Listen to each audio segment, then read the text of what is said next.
one time down in Seattle, over in Seattle. I remember one time we was walking towards 8th Street. I was telling you this the other day, and just Albert, we was rapping about a few things, that was wrong with the studio. And so there was this guy selling Black Panther papers, So he's Black Panther, brother. You understand? So I was walking by because, my head was somewhere else at the time. My head was probably involved in my music. And but Jimmy picked up on our vibe. So first thing he did was he went over and he bought the paper.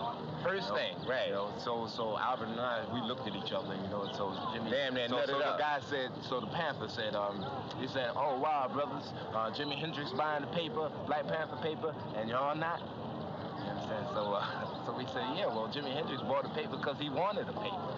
You understand? We don't. But then Jimmy looked at us. He looked at us as though the reason he bought the paper was, to impress. This goes out to you, the black kid. The black kid who listened to the dead Kennedys. The black kid who ended their words with NG for words that ended with an N and a G. And got called faggot for your troubles. Matter of fact, this goes out to you who read books if you were a boy and you were called a faggot. This goes out to you for the girl who was good at sports, i.e. better than the boys you played against, and you were called a dyke.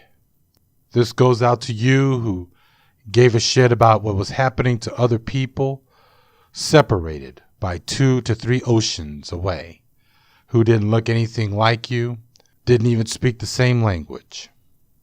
This goes out to you who cared enough about your people to do work for those that you've never seen before, never knew anything about, but you knew and understood that it was very important for you to do that work.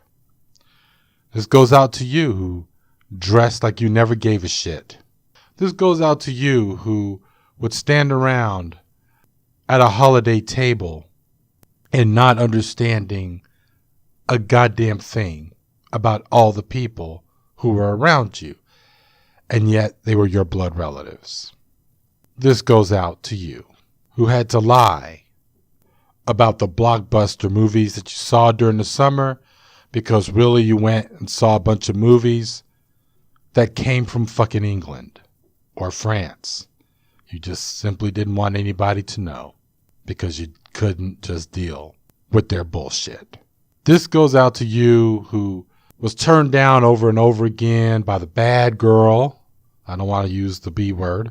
In the hood, but then when you grew up to be a man, you never, ever held 1 ounce of hostility or resentment towards them because it just simply was the case that you were different from them and you were actually saving yourself from a lot of fucking bullshit. So this goes out to you, the hood kid who grew up to simply be your own person, not the mouth breather, the group thinker, the moron, the loser, the failure at life. This goes out to you. A lot of things that was going on around him that he didn't like, and he always wondered what is the method? I mean, how do you straighten out these things that's going on without hurting people, getting violent? And I said, damn near impossible. We ciphered it out, if it has to be ciphered out, that might is right. Sometimes, right.